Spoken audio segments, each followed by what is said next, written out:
शायद एजोला अपन लिखा है नहीं था ना, ठीक है। एजोला की बात करें अपन, हाँ एजोला, बताओ एजोला की बात करते हैं। एजोला का उपयोग किस में करते हैं? धान में करते हैं। सहजीवी, असहजीवी? सहजीवी किसके साथ में बताओ? एनामीना है नोस्टोक? एनामीना किस बात करते हैं? एनामीना गांठ बनाकर, बिना गांठ बनाकर? एजोला की बात करते हैं। उपयुक्त स्पीशीज होता है एजोला पिनाटा। किस बात करते हैं? Azolla piñata. कौन सा होता है? एजोला पिनाटा, ठीक है। दूसरी बात, एजोला में जो है नाइट्रोजन स्थिरीकरण कितना, लगभग 20 से 30 किलोग्राम प्रति हेक्टेयर करता है, और उसमें कितना करते हैं बताओ? 0.5 किलोग्राम प्रति मीटर स्क्वायर की दर से इसका उपयोग किया जाता है। नेक्स्ट बात करते हैं, एजोला होता है, एजोला को अपन हरी खाद किसके रूप में बताओ? हरी खाद व चारे के रूप में भी उपयोग कर, मैंने बताया ना आपको, हरी खाद के रूप में, चारे के रूप में इसको उपयोग कर सकते हैं। शायद ये मैंने समझा दिया था आपको, ठीक है। अब सुनो, नेक्स्ट इंपोर्टेंट नोट लिखेंगे, बाकी सब खत्म हो गया अपना, ठीक हो। लिखो इसमें एजोला, लिखो एजोला, यह है, लिखो एजोला में, लिखो यह है एनाबीना के साथ रहकर, यह एनाबीना, यह एनाबीना के साथ रहकर, यह एनाबीना के साथ रहकर बिना गांठ बनाकर, एनाबीना के साथ रहकर बिना गांठ बनाकर, बिना गांठ बनाकर सहजीवी नाइट्रोजन स्थिरीकरण करता है। सहजीवी नाइट्रोजन स्थिरीकरण करता है। सहजीवी नाइट्रोजन स्थिरीकरण करता है। सहजीवी नाइट्रोजन स्थिरीकरण करता है। सहजीवी नाइट्रोजन स्थिरीकरण करता है। देखो, इसका धान की फसल में उपयोग किया जाता है। इसका धान की फसल में उपयोग किया जाता है। इसका धान की फसल में उपयोग किया जाता है। इसका धान की फसल में उपयोग किया जाता है। इसका धान की फसल में उपयोग किया जाता है, ठीक है। मुख्य स्पीशीज क्या लिखो बताओ? मुख्य स्पीशीज बराबर क्या बताओ? कौन से लिखोगे? एजोला, कौन सा हो गया? पिनाटा। Azolla piñata. मुख्य स्पीशीज बराबर लिखो एजोला पिनाटा। मुख्य स्पीशीज बराबर के लिखोगे एजोला पिनाटा। एजोला पिनाटा लिखो। इसका उपयोग हरी खाद व, इसका उपयोग हरी खाद व, इसका उपयोग हरी खाद व चारे के रूप में किया जा सकता है। इसका उपयोग हरी खाद व चारे के रूप में किया जा सकता है। हरी खाद व चारे के रूप में किया जा सकता है। हरी खाद व चारे के रूप में किया जा सकता है। हरी खाद व चारे के रूप में किया जा सकता है। हरी खाद व चारे के रूप में किया जा सकता है। लिखो नेक्स्ट, लिखो नाइट्रोजन स्थिरीकरण। लिखो नाइट्रोजन स्थिरीकरण। नाइट्रोजन स्थिरीकरण। नाइट्रोजन स्थिरीकरण बराबर कितना बताओ? 20 से 30 किलोग्राम प्रति हेक्टेयर। बताओ बताओ कितना? 20 से कितना हो गया? 30 किलोग्राम प्रति हेक्टेयर। 20 से 30 किलोग्राम प्रति हेक्टेयर। लिखो उपयोग की दर। उपयोग की दर बराबर कितना बताओ? 0.5 किलोग्राम प्रति हेक्टेयर, प्रति मीटर स्क्वायर। 0.5 किलोग्राम प्रति मीटर स्क्वायर। 0.5 किलोग्राम प्रति मीटर स्क्वायर, ठीक है। अब नोट डालो, नोट। अब देखो, ये आप तो खुद को मालूम होगा, पढ़ा होगा आपने। किसी भी शैवाल की वृद्धि किसकी अधिकता में होती है बताओ? मृदा में जितना, ये पानी में जितना फॉस्फोरस होगा उतना ही क्या होगी? शैवाल की वृद्धि क्या होती है? ज्यादा। अगर पानी में शैवाल में अगर मान लो फॉस्फोरस ज्यादा होता है, उसमें शैवाल की वृद्धि क्या होगी? चाहे कोई भी शैवाल होता है, फॉस्फोरस मिलते हैं, क्या होगी? उसकी वृद्धि क्या होगी?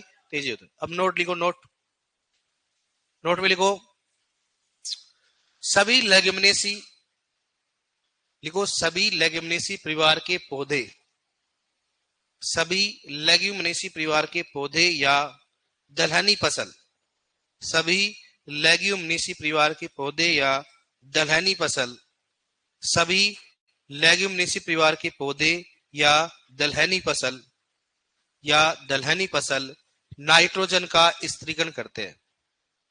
नाइट्रोजन का स्थिरीकरण करते हैं। नाइट्रोजन का स्थिरीकरण करते हैं। नाइट्रोजन का स्थिरीकरण करते हैं। अपवाद बताओ कौन सा हो गया, कौन सा हो गया, राजमा। लिखो राजमा, लिखो राजमा, लिखो इसमें राजमा की फसल, लिखो राजमा में खाद्यान्न फसल के समान, लिखो राजमा में खाद्यान्न फसल के समान, राजमा में खाद्यान्न फसल के समान 120 किलोग्राम 120 किलोग्राम प्रति हेक्टेयर नाइट्रोजन दी जाती है। खाद्यान्न फसलों के समान, खाद्यान्न फसलों के समान 120 किलोग्राम प्रति हेक्टेयर नाइट्रोजन दी जाती है। खाद्यान्न फसलों के समान 120 किलोग्राम प्रति हेक्टेयर नाइट्रोजन दी जाती है। 120 किलोग्राम प्रति हेक्टेयर नाइट्रोजन दी जाती है। ठीक है डियर, ये कौन सा अपने पास में सभी की सभी दलहनी फसल क्या करेंगे, नाइट्रोजन का स्थिरीकरण। लेकिन अपवाद कौन सा होता है, राजमा को साइक नोड्यूल फॉर्मेशन भी कहा जाता है, मतलब ये नाइट्रोजन का स्थिरीकरण ना के बराबर करती है, इसलिए नहीं करता है। इसलिए क्या लिया जाता है इसमें, तो खाद्यान्न फसलों के समान नाइट्रोजन। तो देखो धान में, गेहूं में, मक्का में कितना इतना ही देते हैं नाइट्रोजन, लेकिन दलहनी फसलों में इतना नहीं देते हैं। दलहनी फसलों में ओनली क्या देते हैं, स्टार्टर डोज क्या देते हैं। लेकिन इसमें नाइट्रोजन की मात्रा ज्यादा क्यों दी जाती है, क्योंकि नाइट्रोजन का स्थिरीकरण जब से लाइफ स्टार्ट होगी, जब तक इसकी लाइफ खत्म होगी, ऑटोमेटिक क्या करेगा, मृदा नाइट्रोजन लेगा, इसमें कोई गांठ का निर्माण नहीं होगा। कर लोगे ना। तो अब हम सुपरवाइजर क्वेश्चन पूछा गया था कि बताओ राजमा में नाइट्रोजन की मात्रा कितनी दी जाती है। ऑप्शन में 110 से कितना था, 120, तो कितना होता है 120 किलोग्राम प्रति हेक्टेयर नाइट्रोजन दी जाती है। दूसरा होता है निप जीन, किसकी बात करता हूं, निप जीन होता है, वो जीन होता है जिसे मालूम करते हैं जीन, जानते हो आप। तो निप जीन होता है नाइट्रोजन स्थिरीकरण में क्या होता है, सहायक। क्या हो गया, निप जीन क्या होता है नाइट्रोजन स्थिरीकरण में क्या होगा, सहायक। नाइट्रोजन स्थिरीकरण में क्या हो गया, सहायक। कहां से बंद हो गए, नाइट्रोजन स्थिरीकरण में क्या हो गया, सहायक हो गया। ठीक है डियर, अब देखो नेक्स्ट बात करते हैं, आपने पढ़ा होगा यूट्रिफिकेशन, किसकी बात करते हैं, यूट्रिफिकेशन।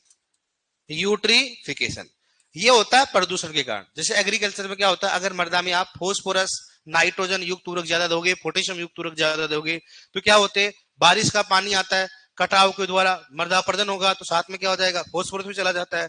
वो फॉस्फोरस कहाँ इकट्ठा हो जाता है बताओ, जलाशयों में। कहाँ चला जाएगा, मैंने पहले बोला था कि जलाशय में जाते हैं कि वहां पर शैवालों की वृद्धि क्या होती है, ज्यादा। तो अधिक नाइट्रोजन और फॉस्फोरस कारण जलाशय जो भी होते हैं, जो पानी बहता है उसमें शैवाल जमेंगे।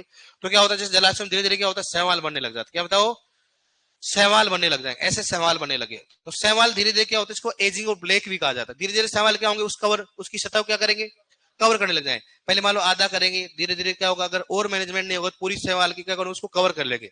अब ऑक्सीजन जाना क्या हो गया, बंद हो गया। तो वहां पर जो भी जलीय जीव हो जाएंगे, क्या हो जाएंगे बताओ, नष्ट हो जाएंगे। और इसको बोलते हैं यूट्रिफिकेशन। क्या बोलेंगे बताओ, क्या होता है, जलाशयों में अधिक पोषक तत्वों की मात्रा होना क्या कहलाता है बताओ, यूट्रिफिकेशन। और मुख्यतः कौन सा बताओ, नाइट्रोजन व फॉस्फोरस दोनों आए तो कौन सा करना अपने को, फॉस्फोरस। लिखो इसमें नोट में लिखो, निप जीन, लिखो निप जीन नाइट्रोजन स्थिरीकरण में सहायक होती है।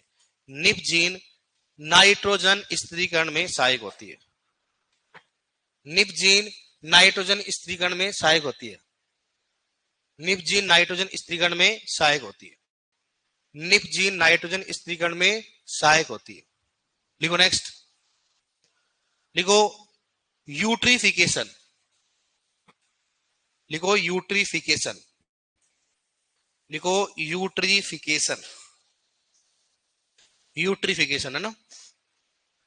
लिखो यूट्रिफिकेशन, लिखो जलाशयों में अधिक, लिखो जलाशयों में, यूट्रिफिकेशन लिखो जलाशयों में अधिक पोषक तत्व, जलाशयों में अधिक पोषक तत्वों का पाया जाना, जलाशयों में अधिक पोषक तत्वों का पाया जाना, जलाशयों में अधिक पोषक तत्वों का पाया जाना, जलाशयों में अधिक पोषक तत्वों का पाया जाना। लिखो इसमें, यह मुख्यतः अधिक नाइट्रोजन तथा अधिक फॉस्फोरस के कारण होता है। यह मुख्यतः, देखो यह मुख्यतः अधिक नाइट्रोजन तथा अधिक फॉस्फोरस के कारण होता है। यह मुख्यतः अधिक नाइट्रोजन तथा अधिक फॉस्फोरस के कारण होता है। यह मुख्यतः अधिक नाइट्रोजन व अधिक फॉस्फोरस के कारण होता है। और ब्रैकेट के लिए बताओ मुख्यतः कौन सा हो गया, अधिक, कौन सा हो गया फॉस्फोरस। अगर दोनों आए तो कौन सा करना अपने को, अधिक फॉस्फोरस। यह मुख्यतः अधिक नाइट्रोजन व अधिक फॉस्फोरस के कारण होता है। लिखो नेक्स्ट, अभी लिखाने की जरूरत नहीं, सेवा वालों की तो थ्योरी तो लिखना नहीं है अपने को, बस ये पूछेगा यूट्रिफिकेशन मुख्यतः किस पोषक का अधिकतर कारण हो जाता है, फॉस्फोरस के कारण होता है। ठीक है, अब बात करते हैं एक कौन सा होता है, क्लोस्ट्रिडियम। देखा होगा ना आप लोग, बच्चों सहजीवी का सहजीवी, एसएजीवी कौन सा हो गया, क्लोस्ट्रिडियम। किसकी बात करते हैं बताओ, क्लोस्ट्रिडियम। ठीक है, सहजीवी का सहजीवी, क्लोस्ट्रिडियम क्या होता है, वो किस में काम आता है बताओ, यह अवायवीय, किसकी बात करते हैं बताओ, अवायवीय दशा में क्या करता है, नाइट्रोजन का असहजीवी नाइट्रोजन स्थिरीकरण। कौन बताओ, अवायवीय। उपयुक्त पीएच कितना होता है, 5 से 9 होता है। तो अपने क्वेश्चन पूछा गया है कि क्लोस्ट्रिडियम किस प्रकार का बताओ असहजीवी नाइट्रोजन स्थिरीकरण करता है, बताओ कौन सा है, अवायवीय दशा में करता है। कौन सा होता है, क्योंकि सभी कौन सी वायवीय होते हैं, कौन सा होता है, अवायवीय। और उपयुक्त पीएच कितना होता है, 5 से, इसका मतलब हर मर्दा में ये रह सकता है। ठीक है, और एक आपने पढ़ा था एक्टिनोमाइसिटीज, किस बात बताओ, एक्टिनोमाइसिटीज। बताओ क्या नाम उसका, बताओ रे, हाँ फ्रैंकिया, क्या बोलते बताओ, फ्रैंकिया। सहजीवी का सहजीवी, हाँ। तो एक्टिनोमाइसिटीज होता है वो शुष्क क्षेत्रों में क्या होता है, अधिक सक्रिय होता है। किस बताओ, शुष्क क्षेत्र, ड्राई क्षेत्रों में क्या होता है, ज्यादा सक्रिय रहता है। लिखो इसमें क्लोस्ट्रिडियम, लिखो क्लोस्ट्रिडियम अवायवीय, लिखो क्लोस्ट्रिडियम अवायवीय, क्लोस्ट्रिडियम अवायवीय असहजीवी नाइट्रोजन स्थिरीकरण करता है। क्लोस्ट्रिडियम अवायवीय असहजीवी नाइट्रोजन स्थिरीकरण करता है। क्लोस्ट्रिडियम, क्लोस्ट्रिडियम अवायवीय असहजीवी नाइट्रोजन स्थिरीकरण करता है। क्लोस्ट्रिडियम अवायवीय असहजीवी नाइट्रोजन स्थिरीकरण करता है। बताओ कौन सा करता है, अवायवीय व असहजीवी नाइट्रोजन स्थिरीकरण करता है। लिखो इसके उपयुक्त, देखो इसका उपयुक्त पीएच, लिखो इसका उपयुक्त पीएच, इसका उपयुक्त पीएच बराबर के लिखो तो कितना हो गया, 5 से कितना हो गया 9, 5 से कितना हो गया 9। उपयुक्त पीएच, इसका उपयुक्त पीएच बराबर कितना हो बताओ, 5 से 9। लिखो एक्टिनोमाइसिटीज, आप नहीं तो मालूम है ना भाई, बारिश के दिनों खुशबू किसके कारण आती है, एक्टिनो, जो पहले खुशबू आती है ना बारिश में, आजकल इसके परफ्यूम भी बनने लगे। बारिश की खुशबू या जो होती है ना मिट्टी होती है, इसकी परफ्यूम भी आने लगे आजकल, कि आप स्प्रे करोगे ना तो आपकी जो कैसे स्मेल आएगी, अभी यूज किया आपने, देखना उसको अलग ही स्मेल आती है उसको, देखना अभी। लिखो इसमें एक्टिनोमाइसिटीज, लिखो इसमें यह शुष्क, लिखो यह शुष्क क्षेत्रों में सक्रिय होता है, यह शुष्क क्षेत्रों में सक्रिय होता है, यह शुष्क क्षेत्रों में सक्रिय होता है, यह शुष्क क्षेत्रों में सक्रिय होता है। कौन से क्षेत्रों में बताओ, शुष्क क्षेत्रों में सक्रिय होता है। ये अपना जे हो रहा क्या हो गया, खत्म। कौन सा हो गया, नॉन सिम्बायोटिक को आप फ्री लिविंग बैक्टीरिया बोल सकते हो। क्या बोल सकते हो, ये तो इतना जानते हो आप, बायोलॉजी में पढ़ोगे आप। ठीक है, अब देखो इधर, ये हो रहा क्या हो गया अपना, खत्म। मैं आपको दोबारा बोल रहा हूं, एग्जाम के 2 महीने पहले या 1 महीने पहले मैं आपका यूट्यूब पे क्लास लूंगा फ्री में, कोई चार्ज लगेगा नहीं, आप जरूर देखना उसको ना, चाहे लाइव आना चाहे बताना। जो भी टॉपिक के इंपोर्टेंट क्वेश्चन है जो कि अपने सिलेबस में नहीं है लेकिन आरपीएससी में पूछे गए हैं, उनके रिगार्डिंग में क्वेश्चन करवाऊंगा। जैसे मान लो अपने डब्ल्यूओ में है, वो टॉपिक है ही नहीं है, टॉपिक है नहीं है, लेकिन फिर भी आरपीएससी के एग्जाम पूछा गया, एआरओ, डब्ल्यूआरओ, एओ, जो भी रिलेटेड जो टॉपिक नहीं है डब्ल्यूओ में लेकिन उसके क्वेश्चन पूछे जाते हैं। तो कई बार आरपीएससी में ऐसा होता है कि क्वेश्चन क्या होते हैं, रिपीट होते हैं। आप भी खुद ही जानते हो, आप जैसे आप जीके में पढ़ रहे होगे, दिशा वाली बुक सोल्व कर रहे हो नहीं कर रहे हो, अरे हो ना, पिछले आए हुए क्वेश्चन है उसमें, दिशा वाली बुक लाएगा नहीं लाई आप, दिशा वाली बुक से जीके में तो कोई समस्या नहीं होती। जीके में तो एक चीज याद रखो, लिमिटेड सोर्स पढ़ो, और दिशा की बुक आती है ऑब्जेक्टिव की, जिसमें आए हुए क्वेश्चन, आज तक की जो भी आए हुए क्वेश्चन है आरपीएससी की हुई, और लगभग मेरे हिसाब से एग्रीकल्चर में आप देखना, पिछले पेपर उठा के देख लेना, जीके में जो क्वेश्चन नया है वो तो आपको कहीं आपके नोट्सों में नहीं मिलेगा, देखना आप। ठीक है ना, और एग्रीकल्चर में 5-2-4 क्वेश्चन ऐसे आते हैं जो कि नोट्सों में नहीं मिलते, पहली बार मिलते हैं, उनका डिस्क्रिप्शन भी पहली बार ही किया होता है उनमें से, और सोर्स भी ऐसा होता है कहीं मिलता ही नहीं हो, अगर आपने ऑब्जर्व किया हो तो, ऐसा अगर पढ़ा हो तो। इसका मतलब जीके में आपको वो अगर प्रैक्टिस कर लोगे ना तो बेटर रहेगा। ऐसे एग्रीकल्चर में कई बार क्या होता है, ऐसे एग्रीकल्चर में आज तक तो रिपीट तो बहुत कम होते हैं, क्योंकि पेपर ही कम होते हैं आरपीएससी के। आरपीएससी पेपर से कौन सा होता बताओ, कृषि पर्यवेक्षक, एओ डब्ल्यू तो अब आने लगी बात, पहले तो नहीं आती थी इतनी। तो इनका क्वेश्चन अगर आए हुए जैसे एआरओ डब्ल्यूआरओ काफी बार रिपीट हो चुका है, सोइल साइंस का, एग्रोनॉमी का तो 2015 के बाद पहली बार दूसरी बार एग्जाम हुआ है, बाकी इतना रिपीट नहीं होता है। तो इनके सभी के जो क्वेश्चन है आसपास रिलेवेंट क्वेश्चन है, लेवल के क्वेश्चन है, मैं आपको यूट्यूब पे कराऊंगा। ठीक है, तो लगभग 1 महीने तक आप ऐसे ज्यादा टाइम वेस्ट नहीं करेंगे, जब भी आपको टाइम लगता है जिसमें मान लो आपको जरूर नहीं लाइव आओ, सुबह शाम जब भी टाइम मिले आपको, तो उसको एक बार क्या होता है फास्ट स्ट्रीम जो देख लेना उसको। और उसके लिए कोई भी टीचर कराए, चाहे हॉर्टिकल्चर हो चाहे नेवल हस्बेंड्री, कोई भी टीचर कराए, आप अगर आपको लगता है तो देखो प्रैक्टिस ज्यादा करना, उसके लिए एक नोटबुक बनाना अलग से, क्या करना यूट्यूब पे क्या बना लो, एक नोटबुक बना लो, जो भी आपको लगता है नया चीज है उसको लिख लो आप। क्योंकि देखो कोई चीजें होती है जो लेवल की चीजें होती है जो कि अपने सिलेबस में नहीं है, लेकिन कई बार उसको रिलेवेंट लेके पूछ लेते हैं। तो अपन लगभग 1 महीने पहले मैं आपको यूट्यूब पे क्लास लूंगा, डेली डेली लगभग 30 क्वेश्चन कराएंगे। कितने क्वेश्चन कराएंगे? हर टॉपिक के 30-30 क्वेश्चन, जब बड़ा होगा तो उसमें 60 कराएंगे। तो टॉपिक वाइज क्वेश्चन लेंगे, जैसे मान लो पोषक तत्व के 100 क्वेश्चन हो गए, खाद के 50 क्वेश्चन मैक्सिमम होते हैं लास्ट, अगर टॉपिक इजी थोड़ा ना क्वेश्चन, नॉर्मली बात करते हैं। ऐसे आपके हर टॉपिक से क्या 50 क्वेश्चन। फिर लास्ट में अपन क्या करेंगे, मैराथन में मैं या 2-4 दिन मैराथन चले, उसमें आपको प्रैक्टिस करने के लिए, मुझे मालूम है लास्ट में किसी के पास टाइम नहीं होता है कि मैराथन देखे। आप लास्ट में तो वैसे आपकी धड़कनें बढ़ी रहती है, तो आपका दिमाग वैसे खराब होता रहता है, तो आप क्या करते हो, उसको पढ़ लो उसको पढ़ लो ये पढ़ लो, तो नहीं पढ़ पाओगे आप, इससे पहले ही कर लेंगे अपन, ठीक है। तो इस चीज को जरूर आप मतलब मिस मत करना आप। अब नेक्स्ट टॉपिक कौन सा बताओ, कौन सा बताओ? सिंचाई। किसकी बात करता हो? सिंचाई। इंग्लिश में क्या बोलते हैं इसको, क्या बोलेंगे बताओ? इरिगेशन। क्या बोलेंगे बताओ इसको? इरिगेशन। लिखो सिंचाई या इरिगेशन। नेक्स्ट टॉपिक सिंचाई, ये क्या पढ़े बताओ? इरिगेशन। हाँ है, हाँ क्या बोल रहे हैं? बताया ना मैंने आपको, बताया मैंने आपको, बताओ 10 किलोग्राम एकड़ के हिसाब से तो ना करते हैं उसको, वो फिर बाद में अपन पढ़ेंगे जैविक खेती में, कि जिस मान लो 250 किलोग्राम, कितना करते हैं 250 किलोग्राम मृदा का उपयोग कर सकते हो जिस मृदा में, या लिक्विड ले तो बीज उपचार ज्यादा करेंगे ना इससे, जैव राइजोबियम से क्या करेंगे, बीज उपचार करेंगे। क्या करेंगे उसको, अगर आप मृदा में देना चाहते हो तो मृदा में क्या करना पड़ेगा आपको, 250, जैसे मान लो इस खेत में आपने राइजोबियम किया, क्या क्या आपने राइजोबियम इसमें इस बार उपयोग किया है, अब आपके पास जैव उर्वरक देने के लिए क्या है, नहीं है, तो क्या करोगे, इस जो मृदा है जिसमें उपयोग किया जाए उसकी 250 किलोग्राम प्रति हेक्टेयर मृदा उठाकर कहां डालोगे आप, जहां पर राइजोबियम अपने उपयोग नहीं किया, तो मृदा का उपयोग कर सकते हो। इसको डायरेक्टली मृदा में उपयोग कर सकते हैं क्या?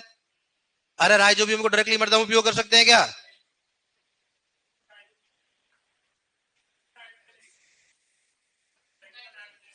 अच्छा नाइट्रोजन स्त्रीण कितना करता है, तो भाई साहब मैं यही तो बोल रहा हूँ ना, हर फसल में अलग अलग करेगा ना।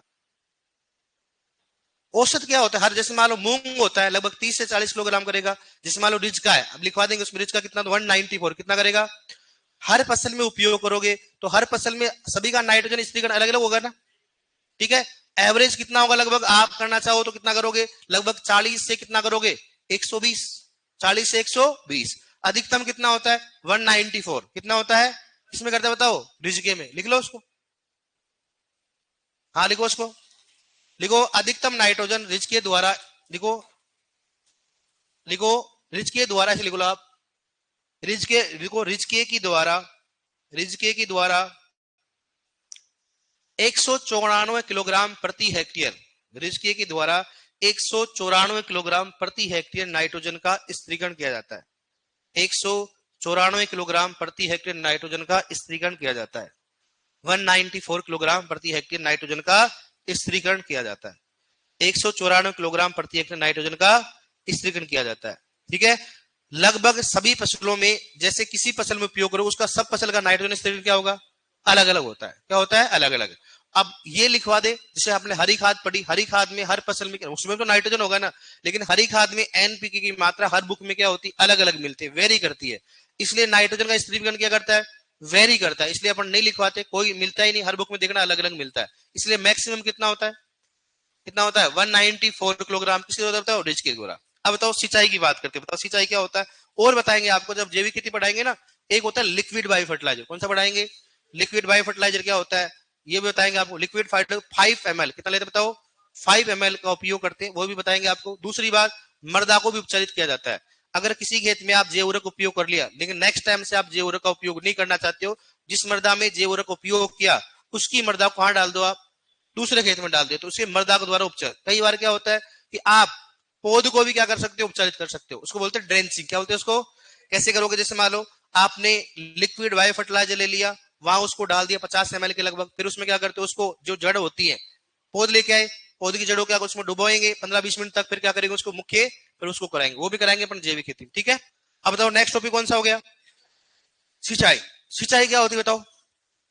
इतना जानते हो, पौधे को कृत्रिम रूप से क्या करना, क्या देना, पानी देना। क्या वर्षा होती है वो सिंचाई कहलाएगी क्या? नहीं होती। मतलब कृत्रिम रूप से पौधे को पानी देना। या फिर ऐसे कह सकते हैं कि मृदा में नमी की कमी होने पर, ठीक से बताओ तो, मृदा में नमी की कमी होने पर उस नमी की कमी को दूर करने के लिए दी जाने वाली पानी की मात्रा क्या बोलेंगे? जैसे मान लो आपको मालूम है कि मृदा में नमी की कमी है, तो पौधे में क्या आएगी, कमी आएगी। तो आप चाहे ये कह सकते हैं भाई पौधों में कृत्रिम रूप से पानी देना। क्यों दे रहे पानी देना बताओ? ताकि पौधा सूखे नहीं। या फिर ऐसे बोल सकते हैं कि मृदा में क्या हो रही है, कमी हो रही। अगर बारिश आएगी तो नहीं करेंगे, लेकिन नमी की कमी को दूर करने के लिए दी जाने वाली पानी की मात्रा क्या बोलेंगे, सिंचाई। अब सिंचाई क्यों करते हैं, क्या कारण है बताओ, क्या कारण है इसका? कारण तो अपन बोल सकते कारण में तो सबसे पहले बात करें, या तो बोल सकते हैं सिंचाई का कारण, या बोल सकते हैं सिंचाई का महत्व, या बोल सिंचाई का महत्व या जल का महत्व। भाई अपन सिंचाई की क्या दे रहे थे बताओ, जल दे रहे, तो जल का महत्व क्या होता है? तो आपको खुद को मालूम है, जल ही क्या है, जल क्या जीवन है। जल के बिना कुछ नहीं है, आप भी नहीं हो, मैं भी नहीं हूं, ये आपको जानते हो। जैसे मान लो बाड़मेर में आपने देखा, जैसलमेर बाड़मेर में वो बोरिंग 750-800 फीट था, वो पानी आ रहा है। अब आपको लग रहा होगा भाई अब तो बाड़मेर में पानी पानी होगा, लेकिन बंद हो गया अभी वो। हाँ, मैं भी सोच रहा था, मैं भगवान चलो ठीक है बाड़मेर में तो कोई तो है, सही बात है कि नहीं है? तो बाड़मेर में पानी आ रहा है तो ऐसी बात नहीं, कही ऐसे कई तो ऐसे बोलने लगे थे, अरे वहां तो सरस्वती जाती है ना, हाथ लग गया वो। तो अब तो जीवन में रुकेगा नहीं। तो भाई बढ़िया ही बात थी भाई, एक दो किसान का नुकसान होता, लेकिन आसपास में क्या होता, पानी पानी हो जाती, सरकार वहां से नहर चला देती। लेकिन भाई 2-4 दिन बाद में हताश हो गई भाई। अब मैं तो ये मानता हूँ, क्या उस बोरिंग में पानी बचाया कि नहीं बचाया? भाई सिंपल सी बात है, हमेशा आप पढ़ोगे, अपन पढ़ेंगे इरिगेशन में, पढ़ेंगे इरिगेशन सोर्स, ठीक है? तो हर अपन जो है लगभग 0.01 और 0.58% जलाशय में पानी पाया जाता है। जैसे कुआं हो गया, इनमें कितना पर 0. लगभग अपना पूरा पूरा पानी किसमें, समुद्र में। लगभग 93 के लगभग कितना है, समुद्र में पाया जाता है। ठीक है, अब बताओ इतना सारा पानी है, तो अपन सोच रहे जैसलमेर में अगर पानी आ जाए तो बहुत अच्छी बात है ना। जैसलमेर से कौन कौन है, बाड़मेर से कोई नहीं। देखो आप ऐसे जैसलमेर बाड़मेर कई दिन तो खुशी होंगे, चलो ठीक है कम से कम अब सूखा खत्म हुआ है। होता है क्या ऐसी चीज, वहां पर हुई थी क्या? जैसलमेर में आजकल खूब सारे चमत्कार हो रहे हैं। एक वो पृथ्वी बीच में से क्या वो दरार भी बन रही है, तो ये भी आपने सुना होगा। तो जैसलमेर वाले थोड़ा बच के रहना, आप जाए सभी उधर ही आ रही है ध्यान रखना। और अभी फिलहाल एक और सुनाओ, तो वायरस आ रहा है, बेंगलुरु में पकड़ा गया, कितने बताओ, 8 साल की लड़की में, देखा। तो भाई भगवान से गुजारिश करो कि डब्ल्यू की एग्जाम हो जाए। हाँ, अरे दादा रुक रहे हैं, राजस्थान में मत एंट्री दिला बे। आ गया, भीलवाड़ा में आ गया, उदयपुर में आने वाला है। भाई साहब जुगाड़ कर लो पहले। नहीं ये तो गलत बात है यार, ऐसे मत करो यार आप। अगर एक बार और आ गया ना वायरस, तो वायरस मरे या नहीं मरे अपन जरूर मिल जाएगी। सही बात है कि नहीं बताओ? अब आपको मान लो 3 महीने बाद में, चलो 3 महीने तक तो चला लेंगे कोचिंग वाले, कैसे भी आप भी चला लोगे। 3 महीने बाद में आए कि जो भी एग्जाम है इस वायरस के कारण उन एग्जामों को 1 साल के लिए स्थगित किया जाता है। ये तो वायरस को बोलो कि देख भाई वायरस मारना है तो मार दे, लेकिन अब तरसा मत भाई। तो वायरस अगर एक बार और आ गया, अगर लॉकडाउन लग गया ना भाई, तो मर नहीं गया, मरना नहीं बोलते, मर जाओगे तो कोई दिक्कत नहीं है, तरसना बोलते हैं उसको, क्या बोलते हैं? हाँ, तो ये ऐसा नहीं होना चाहिए। फिर सबसे ज्यादा समस्या लड़कियों की होगी, घर वाले आपको लेके जाएंगे ना भाई, सिंपल सी बात है। ये तो ऐसे पड़े रहेंगे, कोई दिक्कत नहीं, कहाँ है मम्मी, कोई बात नहीं, पड़ा हुआ इधर है आराम से। लेकिन आपकी समस्या होगी। तो देखो कोरोना तो देखो बहुत खतरनाक था, आराम नीचे। भाई तूने कहाँ सुना है भीलवाड़े में आ गया दादा, आ गया आज, तो भीलवाड़े से उधर तो कमी ये तो आ जाएगा। अरे ये तो दादा लैंडिंग करता है आएगा, तो इसको थोड़ा शांति दिलाओ। अब ऐसे इसका कोई इलाज भी नहीं ऐसे माना जा रहा है। और ये कहाँ अटैक कर रहा है, रेस्पिरेटरी सिस्टम पे अटैक कर रहा है। अब देख लो आप, सब चीजें कहाँ अटैक करती है। इसलिए अच्छा गाना बनाया कि सांस में तेरे। तो ये चीजें सही है। तो अब देखो भाई ये तो नहीं होना चाहिए, इसलिए जल्दी सिलेबस का तो बोलो। अब बताओ कारण क्या है, नहीं तो मामला गड़बड़ हो जाएगा, फिर ऑनलाइन देखोगे आप, ध्यान रखना। कारण में सबसे पहली बात करता हूं, जीव द्रव्य क्या होता है, जीव द्रव्य। जो जल होता है, जीव द्रव्य क्या होता है, मुख्य भाग होता है। जीव द्रव्य में लगभग पानी कितना होता है, 85 से 90%। कितना 85 कितना होता है 90। मतलब जीव द्रव्य जानते हैं, एक तो कौन सा होता है कोशिका द्रव्य, दूसरा कौन सा होता है जीव द्रव्य। तो जीव द्रव्य का मुख्य अवयव क्या होता है जल होता है। उसमें से 100 में से कितना पाया जाएगा 85 से 90% क्या पाया जाएगा उसमें जल पाया जाएगा। दूसरी बात यह पौधे की वृद्धि के लिए क्या होगा, पौधे की वृद्धि के लिए हो गया सहायक होगा। ये तो सिंपल सी बात है भाई, कोई भी ग्रोथ एंड डेवलपमेंट के लिए क्या चाहिए जल चाहिए, कोई भी रासायनिक अवधि के लिए चाहिए जल चाहिए अपने को। तीसरी बात करते हैं, यह लू तथा पाले से बचाने में सहायक, लू है पाले से बचाने में सहायक होता है। और सबसे बेस्ट मेथड कौन सा बताओ फंवारा। कौन सा होता है फंवारा। बैंक में क्वेश्चन पूछा गया था कि इनमें से कौन सी विधि होती है जो कि लू तथा पाले से बचाने में सहायक, कौन सा होता है सिंचाई। और सिंचाई में नहीं हो तो कौन सा करोगे आप फंवारा होता है। अब ऐसी बात है आपको मालूम है कि सर्दियों में अगर नहाने का मौका मिले तो आप पानी से नहाओगे या फंवारे से नहाओगे। वाह वाह, पहली बात तो फंवारे से नहा नहीं सकते हैं। अब कौन ऐसा जो फंवारे से नहाया आज तक, मेरे को लगता नहीं कोई। आप नहाए पहले, हाँ देखो इसलिए वो खुद ही करिए, मैं फिर कुछ बोल दूंगा।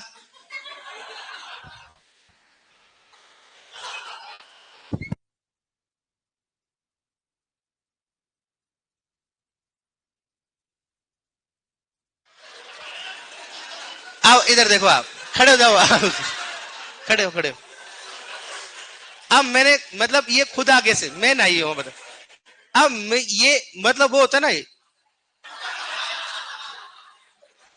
या तो मेरे को चिढ़ा रही है, तो ये क्या होता है फवारे में नहीं हो आप, फवारे में कौन ना था बताओ आप। अब फवारे में नहाने के लिए दो आदमी चाहिए, एक तो पकड़ेगा फवारे को या फिर फवारे के पीछे पीछे दौड़ोगे भाई ना। अब बताओ कौन से मेथड से नहाए, खड़े जा। मैंने नहीं कुछ नहीं भाई, इसने आगे, अब मैं क्या करूँ बताओ। अर्जुन है, अर्जुन इस युग का। खड़े जाओ आप, खड़े हो खड़ी। आपने फवारे में कैसे नहाया बताओ, आप एक्सपीरियंस बताओ। फवारे को किसी ने पकड़ा या आप फवारे के पीछे पीछे दौड़ते रहे हैं। दौड़ रही थी तो उसको नहाना थोड़ा ना बोलते हैं, उसको कोई नहाना थोड़ा ना बोलते हैं। तो आप अगर खेत में दौड़ रहे थे कि फिर कोई एकदम पक्का था फर्श, जैसे आपने कमरे में फवारा चलाया होगा या फिर खेत के, आप कौन से आप किस फवारे की बात कर रहे हो, खेत वाला फवारा बोल रहे हो फिर वो वॉशरूम वाला फवारा बोल रहे हो हैं। खेत वाला, अच्छी बात है, खेत वाले फवारे में नहाए हो आप।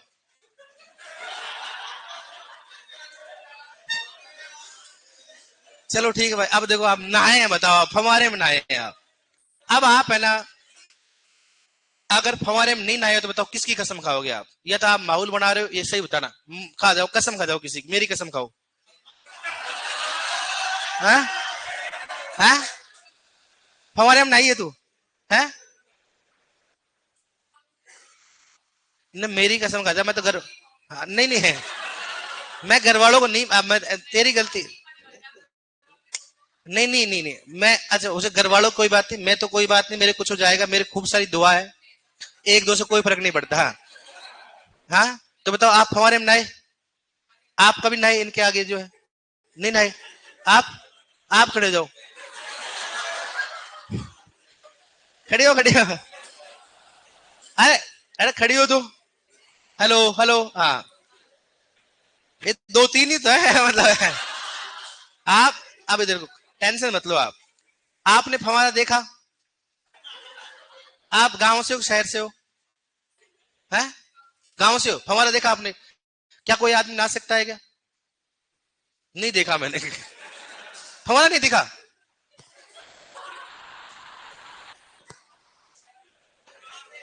हाँ कसम खा, मेरी कसम खा जा तू भी, देखो ये ईमानदार, मेरी कसम मेरे को मारना नहीं चाहती है। कई लोग होते जो मेरे को मारना चाहते हैं लेकिन मरूंगा नहीं मैं, क्योंकि मेरे को ना पंडित जी ने बोला है कि आप लगभग 108 साल जियोगे।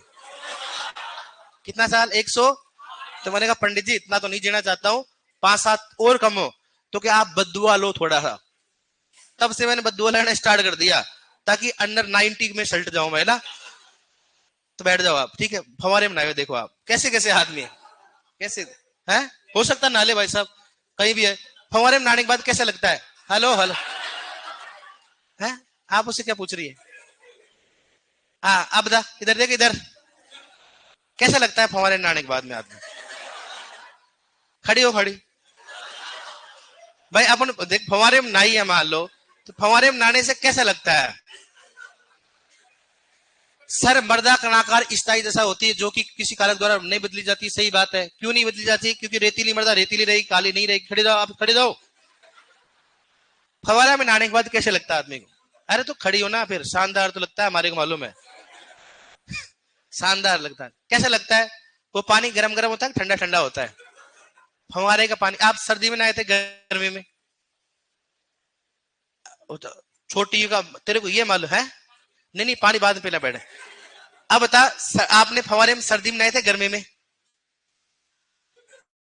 है? अरे बता बता जल्दी, गर्मी या सर्दी? दोनों में नहीं है। तो सर्दी में गर्म पानी होता है, ठंडा पानी होता है? गर्म होता है। सही बात है। बैठो आप, यही पूछना था। अब देखो अरे बैठ जा। अब तो इधर आ जा, इधर फिर इधर बाहर। अरे मैं खड़ा ही करके रखूंगा, इधर आ जा। तो आ जाएगी इधर, खड़े यहां से उठ। नहीं नहीं ऐसे नहीं, मेरे को यहाँ मजा नहीं आता, मेरे को यहाँ आएगा। इधर खड़ी, इधर खड़ी। उधर क्या बच्चे डिस्टर्ब हो रहे? ओए आवाज नहीं, इधर आ जा। वहां से खड़ी नहीं, वहां नहीं है, उधर ऐसा नहीं होना चाहिए। इधर सब देखनी चाहिए ना, इधर फिर एक्सपीरियंस बताना तू। इधर इधर खड़े जाओ आप, इधर आ तो इधर। हाँ कोई बात, खड़े जाओ। हाँ इसको खड़ी रहने दे, इधर ही आप आ जाओ, इधर ही। हाँ पानी पी के आ जाना हमसे। अब सुनो इधर, आप लिखो। आप तो हाँ, लू तथा पालिश बचाने में सहायक होता। खड़ी होकर इधर आ जाना। अब सुनना, गर्मियों के दिनों में फवारा हमेशा, गर्मियों के दिनों देखा जो अपने पास जो सिंचाई का पानी होता है वो क्या होता है? हमेशा देखो कुएं का पानी क्या होता है? गर्म होता है। और गर्मियों में क्या होता है? थोड़ा ठंडा होता है। हालांकि उस तापमान उसका उतना ही रहता है, लेकिन बाहर का तापमान बदलने के कारण क्या होता है? गर्म और ठंडा तापमान फील होता है। तो अगर उसको पाले तथा लू से बचाने में क्या होता है? सहायक होता है। नेक्स्ट फोर्थ बात करें, बताओ कौन सा होता है इसमें? पहला होगा जीवद्रव्य हो गया। आपको होता है कोशिका में स्फीति। किसकी बात करते हैं बताओ? स्फीति प्रदान करता है। कोशिका में क्या करते बताओ? स्फीति प्रदान। स्फीति का मतलब क्या होता है? टर्जिडिटी। क्या होता है? आप खुद जानते हो कि ज्यादा अगर पानी पीते हो तो हमेशा अपनी स्किन क्या होती है? ग्लो करती है। कारण क्या होता है? कोशिका क्या होती है? टर्जिट होता है। क्या होता है? टर्जिट। किसी पौधे में अगर सिंचाई करते हो तो देखा करो एकदम चमक रहती है उसमें, मतलब हरा भरा रहता है। और अगर सिंचाई नहीं करते हो, पानी कमी होती है, क्या होता है? मुरझाने लग जाता है, तो उसकी टर्जिडिटी क्या होती है? कम हो जाती है। ठीक है, तो क्या होता है? पहला तो कौन सा हो गया? जीव द्रव्य का मुख्य अवयव होता है, पौधे की वृद्धि में क्या होता है? सहायक होता है। लू तथा पालिश बचाने में सहायक होता है। और कोशिका को क्या करता है? स्फीति प्रदान करता है। नेक्स्ट बात करते बताओ कौन सा होगा इसमें? यह पोषक तत्व। इसकी बात बताओ, पोषक तत्व। यह पोषक तत्व लेने में क्या होता है? सहायता करता है। आपको मालूम, मर्दा में अगर पानी रहेगा तो मास फ्लो के द्वारा क्या होगा? पोषक तत्व आ सकता है, या डिफ्यूजन के द्वारा आ सकता है, कम सांद्रता से अधिक सांद्रता। भाई आएगा कब? जब जल के साथ ही आएगा, वैसे तो चल के आएगा नहीं। तो क्या होता है? पोषक तत्व लेने में सहायक होता है। दूसरा कौन सा होता है? प्रकाश संश्लेषण। बात बताओ, प्रकाश संश्लेषण में भी क्या होता है? सहायक होता है। आपको जानते हो प्रकाश संश्लेषण में CO2 प्लस क्या होता है? H2। CO2 प्लस क्या होगा? H2। दूसरी बात, इनडायरेक्ट रूप से कैसे? अगर पानी की कमी होगी तो रंध्र क्या हो जाएंगे? बंद हो जाएंगे। तो रंध्र बंद होंगे तो क्या होगा? अंदर CO2 नहीं जा पाएगी। और अगर मान लो पानी अच्छा रहेगा तो रंध्र क्या होंगे? खुलेंगे और बंद होंगे, जिसे CO2 एंट्री कर लेगी। वहां पर प्रकाश संश्लेषण भी होता है। बहुत सारे कारक है, लेकिन इसमें इंपॉर्टेंट है। कौन कौन सा बताओ? जीव द्रव्य का मुख्य भाग है, पौधों की वृद्धि में क्या होता है? सहायक होते हैं। लू तथा पालिश बचाने में सहायक होता है। और कोशिका क्या करते हैं? स्फीति प्रदान करते हैं। और पोषक तत्व या प्रकाश संश्लेषण में क्या होता है? सहायता प्रदान करते हैं। लिखो यहां तक एक बार, लिखो इसमें, लिखो सिंचाई में, लिखो पौधे को कृत्रिम रूप से दिए जाने वाले पानी की मात्रा। पौधे को कृत्रिम रूप से, पौधे को कृत्रिम रूप से दिए जाने वाले पानी की मात्रा को, पौधे को कृत्रिम रूप से, पौधे को कृत्रिम रूप से दिए जाने वाले पानी की मात्रा को, दिए जाने वाले पानी की मात्रा को सिंचाई कहा जाता है। पौधे को कृत्रिम रूप से दिए जाने वाले पानी की मात्रा को सिंचाई कहा जाता है। को सिंचाई कहा जाता है। को सिंचाई कहा जाता है। लिखो नेक्स्ट, मृदा में, नेक्स्ट लिखो, मृदा में नमी की कमी को दूर करने के लिए, मृदा में नमी की कमी को दूर करने के लिए, मृदा में नमी की कमी को दूर करने के लिए, मृदा में नमी की कमी को दूर करने के लिए दी जाने वाली पानी की मात्रा को, दी जाने वाली पानी की मात्रा को, दी जाने वाली पानी की मात्रा को दी जाने वाली पानी की मात्रा को दी जाने वाली पानी की मात्रा को सिंचाई कहा जाता है। दी जाने वाली पानी की मात्रा को सिंचाई कहा जाता है। दी जाने वाली पानी की मात्रा को सिंचाई कहा जाता है। लिखो नेक्स्ट, हेडिंग डालो। सर इरिगेशन शुरू में पढ़ाया था ना, पढ़ा दिया ना मैंने इरिगेशन। कौन से बैच ये, इसमें कौन कौन से बैच बैठता है? थर्ड और हाँ, तो फर्स्ट सेकंड का तो कोई है ही नहीं इसमें। हाँ तो फिर कहां बढ़ा दिया। लिखो नेक्स्ट, सिंचाई या, हेडिंग डालो, सिंचाई या जल का महत्व। सिंचाई या जल का महत्व। सिंचाई या जल का महत्व। सिंचाई या जल का महत्व। सिंचाई या जल का महत्व। लिखो इसमें पहला, लिखो फर्स्ट, लिखो इसमें जल, लिखो लिखो इसमें जल जीव द्रव्य का मुख्य अवयव होता है। जल जीव द्रव्य का मुख्य अवयव होता है। जल जीव द्रव्य का मुख्य अवयव होता है। जल जीव द्रव्य का मुख्य अवयव होता है। जल जीव द्रव्य का मुख्य अवयव होता है। ठीक है, और ब्रैकेट में क्या लिखो बताओ? लिखो जीव द्रव्य में जल बराबर कितना लिखोगे? 85 से 90। 85 से 90। जीव द्रव्य में जल बराबर कितना बताओ? 85 से 90%। लिखो नेक्स्ट, जल पौधे की वृद्धि। लिखो नेक्स्ट, दूसरा लिखो, जल पौधे की वृद्धि तथा विकास में सहायक होता है। पौधे की वृद्धि तथा विकास में सहायक होता है। जल पौधे की वृद्धि तथा विकास में सहायक होता है। पौधे की वृद्धि तथा विकास में सहायक होता है। पौधे की वृद्धि तथा विकास में सहायक होता है। पौधे की वृद्धि तथा विकास में सहायक होता है। पौधे की वृद्धि तथा विकास में सहायक होता है। लिखो नेक्स्ट, लिखो नेक्स्ट, सिंचाई लू तथा पाले से बचाने में सहायक होती है। सिंचाई लू तथा पाले से बचाने में सहायक होती है। सिंचाई लू तथा पाले से बचाने में सहायक होती है। सिंचाई लू तथा पाले से बचाने में सहायक होती है। सिंचाई लू तथा पाले से बचाने में सहायक होती है। सिंचाई लू तथा पाले से बचाने में सहायक होती है। जैसे फव्वारा विधि, जैसे फव्वारा विधि, जैसे फव्वारा विधि, जैसे फव्वारा विधि। जैसे कौन सी होगी? फव्वारा विधि। ठीक है, स्प्रिंकलर मेथड। लिखो नेक्स्ट, लिखो जल कोशिका स्फीति प्रदान करता है। जल कोशिका स्फीति, कोशिका स्फीति प्रदान करता है। जल कोशिका स्फीति प्रदान करता है। जल कोशिका स्फीति प्रदान करता है। जल कोशिका स्फीति प्रदान करता है। जल क्या करेगा? कोशिका स्फीति प्रदान करेगा। लिखो नेक्स्ट, लिखो जल पोषक तत्व लेने में सहायक तथा, जल पोषक तत्व लेने में तथा, ऐसे लिखो, जल पोषक तत्व लेने में तथा प्रकाश संश्लेषण में सहायक होता है। तथा प्रकाश संश्लेषण में सहायक होता है। तथा प्रकाश संश्लेषण में सहायक होता है। तथा प्रकाश संश्लेषण में सहायक होता है। तथा प्रकाश संश्लेषण में सहायक होता है। ठीक है डियर, अब लिखो, हेडिंग डालो, हेडिंग डालो, मृदा कोमा पौधा, मृदा कोमा पौधा व वायुमंडल में जल का प्रवाह, जल का प्रवाह, प्रवाह है ना, फ्लो। मृदा कोमा पौधा व वायुमंडल में जल का प्रवाह।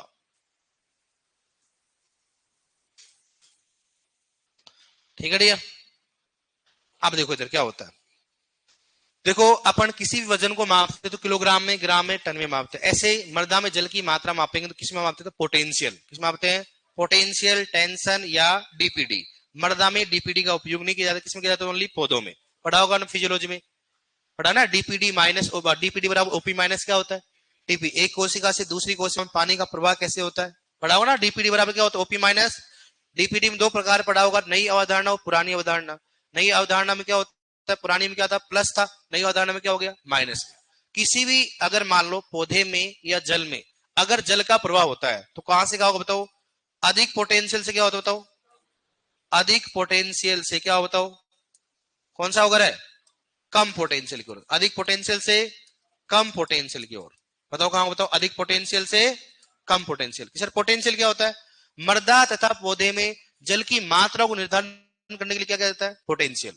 और हमेशा जब भी जल का प्रवाह होगा तो कैसे कैसे होगा बताओ, अधिक पोटेंशियल से कम पोटेंशियल। सर कैसे, मैं आपको बोलूं बताओ, एक तो -1/3 बार सुना होगा आपने, सुना नहीं सुना, एक सुना होगा -15 बार, एक सुना होगा -31 बार, एक सुना होगा आपने -60 बार। सुना कि नहीं सुना बताओ, पहले तो सुना।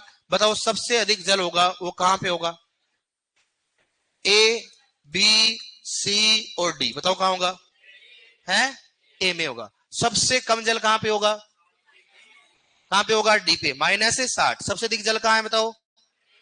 अगर मान लो पानी का फ्लो हो तो बताओ कैसे होगा, ऐसे होगा या फिर ऐसे होगा, मतलब ए से बी जाएगा, बी से ए जाएगा, ए से बी, तो क्या हो गया, अधिक पोटेंशियल से। अब चलो ठीक, यहां पर बात करते हैं, बताओ आप तो बी से सी जाएगा या सी से बी आएगा, है बी से सी जाएगा, अधिक पोटेंशियल कहां है कहां होता, अधिक पोटेंशियल कहां, पहले खड़ी का खड़ी हो, बताओ इनमें से ज्यादा पोटेंशियल कौन सा, -15 है -31 है, बताओ, है खड़ी हो खड़ी, ये -15 क्यों ज्यादा है,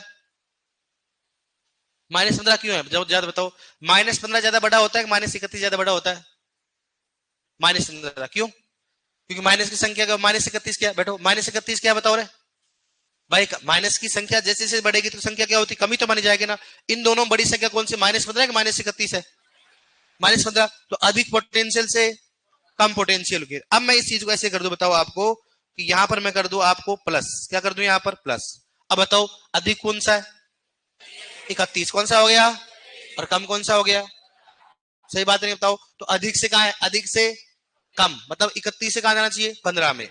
लेकिन पोटेंशियल हमेशा किसमें होता है, माइनस, किसमें होता है, इसलिए हमेशा आपको कभी प्लस नहीं दिखेगा, हमेशा क्या होगा बताओ, माइनस, क्योंकि पोटेंशियल किसमें होता है, माइनस में। लेकिन जो टेंशन होता है वो किसमें होता है बताओ, प्लस में होता है, किसमें होता है, प्लस में। सर उसमें कैसे वो बताएंगे आपको। तो टेंशन पोटेंशियल में क्या होता है, अधिक पोटेंशियल से कम पोटेंशियल। अधिकतम पोटेंशियल कितना होता है बताओ, 0, कितना होगा, 0। जल का अधिकतम पोटेंशियल या मृदा में जल का पोटेंशियल कितना बताओ, 0। जहां पर खेत में पानी भरा हुआ, फुल पानी भरा हुआ है, वो पोटेंशियल कितना होगा, 0। अधिकतम कितना होगा, कभी भी प्लस में नहीं रहेगा, चाहे वहां पानी भरा हुआ हो। और आपको पूछे बताओ मृदा में जल कितना है, तो आप बोलोगे 0 पोटेंशियल। 0 पोटेंशियल मतलब क्या है, पानी क्या है, फुल है। जैसे जैसे पानी की संख्या, पानी की मात्रा कम होगी, पोटेंशियल क्या होगा, कम होता जाएगा, माइनस में संख्या क्या होती, बढ़ती जाएगी। जैसे मान लो आपने सुना होगा -15 मतलब क्या होता है, पीडब्ल्यूपी क्या होता है, और यहाँ पर -15 पर पौधा मरता नहीं, लेकिन -60 पे क्या होता है, पौधा मर जाता है, क्योंकि यहाँ पर क्या हो गया, पानी की उपलब्धता क्या हो जाती है, कम। तो अधिकतम पोटेंशियल कितना होगा, कितना होगा, कितना हो गया, 0।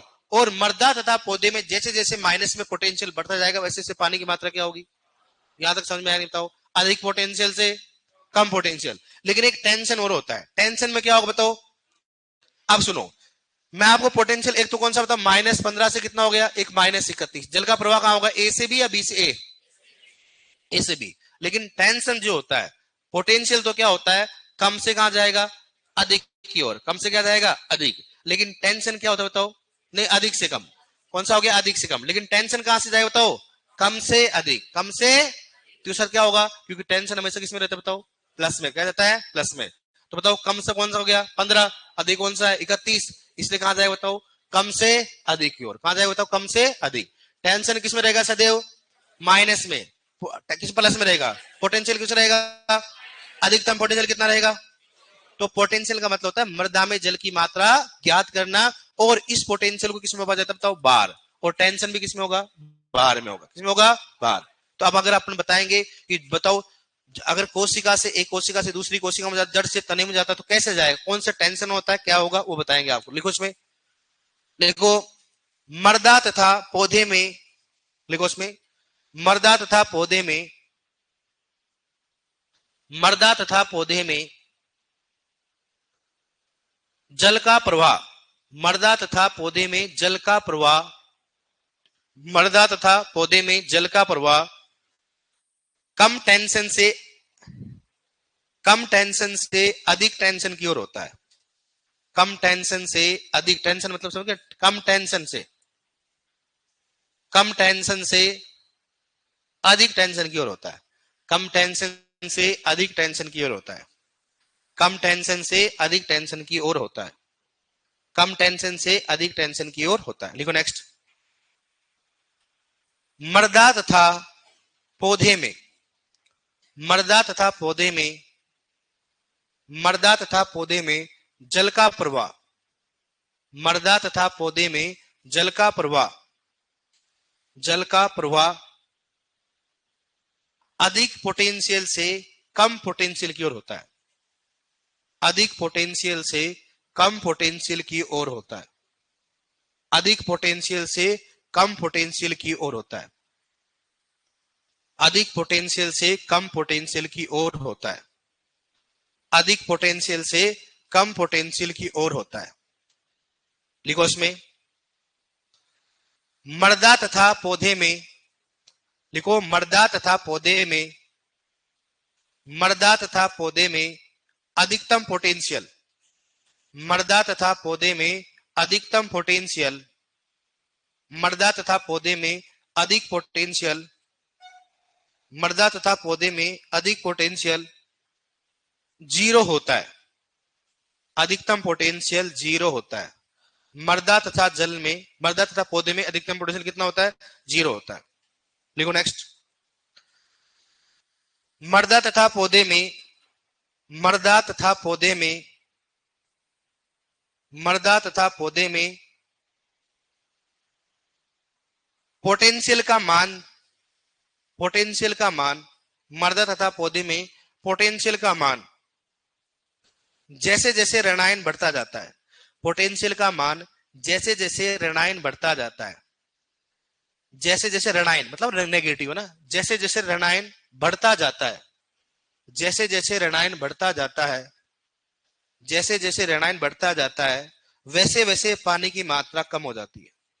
वैसे वैसे पानी की मात्रा कम हो जाती है। वैसे वैसे पानी की मात्रा कम हो जाती है।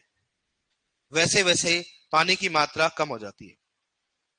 वैसे वैसे पानी की मात्रा कम हो जाती है। वैसे वैसे पानी की मात्रा कम, मतलब माइनस की संख्या बढ़ती जाएगी, पानी की मात्रा क्या होगी? कम हो जाएगी। जैसे जैसे पानी की मात्रा माइनस। लिखो नेक्स्ट। शुद्ध जल का, लिखो शुद्ध जल का पोटेंशियल जीरो होता है। शुद्ध जल का पोटेंशियल जीरो होता है। शुद्ध जल का पोटेंशियल जीरो होता है। शुद्ध जल का पोटेंशियल जीरो होता है। शुद्ध जल का पोटेंशियल जीरो होता है, मतलब एक प्योर जल होता है उसका पोटेंशियल कितना रहेगा? और हमेशा मृदा में पोटेंशियल कैसे रहेगा बताओ? ऋणात्मक। कैसे होगा भाई? जहां पर हमेशा मृदा में तो पानी भरा हुआ नहीं था, तो पानी भरने पर कितना होगा? जीरो होगा। तो हमेशा क्या होता है? चाहे माइनस 0.1 ही हो, क्या होगा? हमेशा क्या होता है? ऋणायन ही होता है। लिखो, लिखो, लिखो मृदा में सदैव पोटेंशियल, देखो मृदा में सदैव पोटेंशियल ऋणात्मक होता है। मृदा में सदैव पोटेंशियल, मृदा में सदैव पोटेंशियल ऋणात्मक होता है। मृदा में सदैव पोटेंशियल ऋणात्मक होता है। मृदा में सदैव पोटेंशियल ऋणात्मक होता है। ऋणात्मक होता है। ओके रिया, कल पढ़ दे।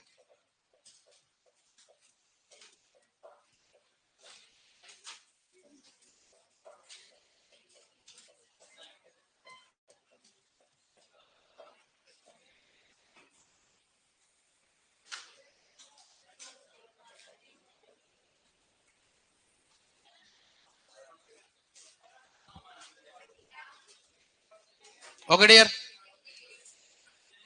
नितेश ये करवा दे बेटा, ये नहीं करवाया मैंने ना, थर्ड बैच में नहीं करवाया मैंने।